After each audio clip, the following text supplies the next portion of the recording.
Masih di Selamat Siang Indonesia, Menteri Sosial Juliari Batubara akhirnya resmi ditahan KPK setelah ditetapkan sebagai tersangka. Diduga Juliari Batubara mengutip dana bantuan sosial pandemi COVID-19 hingga mencapai 17 miliar rupiah.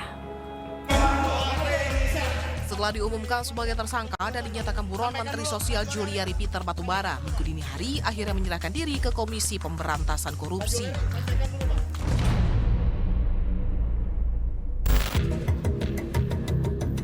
Sebelumnya, KPK berikan keterangan pers terkait operasi tangkap tangan yang melibatkan sejumlah pejabat di Kementerian Sosial. 5 orang ditetapkan sebagai tersangka dalam kasus dugaan korupsi dana bantuan sosial pandemi COVID-19.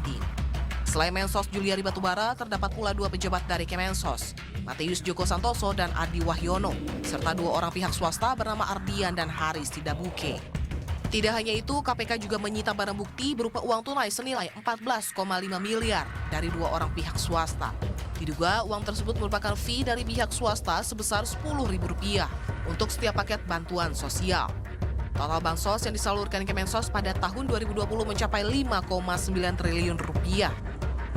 Maka penyidik KPK menyimpulkan bahwa terhadap saudara JPB dan AW patut juga telah melakukan suatu tindak pidana korupsi, dan untuk itu, untuk kepentingan penyidikan, maka KPK telah melakukan penahanan kepada 2 orang tersangka tersebut.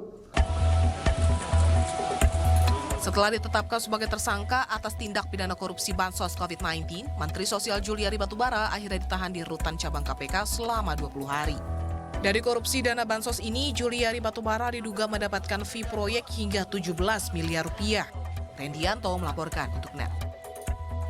Status tersangka korupsi mantan Menteri Sosial Juliari Batubara adalah sebuah ironi. Juliari pernah menyampaikan cara untuk mencegah korupsi, namun ia justru diduga melakukan perbuatan tercela itu di masa pandemi. Sejumlah kalangan pun mengusulkan sanksi maksimal hingga hukuman mati. Tidak ada orang yang bisa mengendalikan diri kita selain diri kita sendiri. Jadi saya pendekatannya nggak terlalu yang sistem ilmiah gitu-gitu. Inilah penggalan video tentang cara Menteri Sosial Juliari Batubara dalam menangkal korupsi di lingkungan kerjanya. Menurut Juliari, pendekatan humanis adalah cara paling efektif dalam memberantas korupsi. Kamu kenapa korupsi, kasihan anak istrimu, kasihan anak suamimu. Mereka pasti keluar malu. Anak-anak apalagi kalau masih kecil ke sekolah dibullying teman-teman, dia pasti nangis.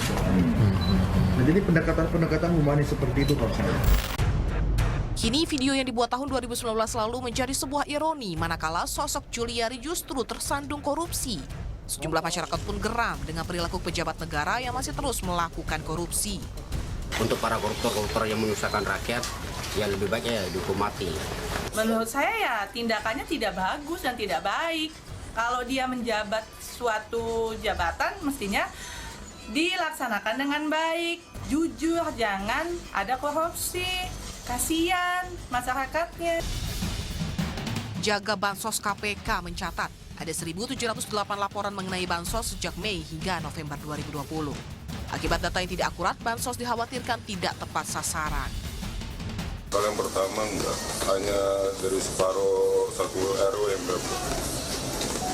Kalau Itu kedua full dapat semua. Kasus dugaan korupsi yang terjadi di Kementerian Sosial juga menyingkap kekhawatiran rawannya penyelewengan dana bantuan sosial. Apalagi khusus untuk perlindungan sosial. Dana yang dialokasikan oleh pemerintah melalui program pemulihan ekonomi nasional mencapai 200,39 triliun rupiah. Jangan sampai uang yang harusnya untuk membantu masyarakat yang kesulitan di masa pandemi justru digerogoti para tikus-tikus birokrasi. Tim Liputan melaporkan untuk NET.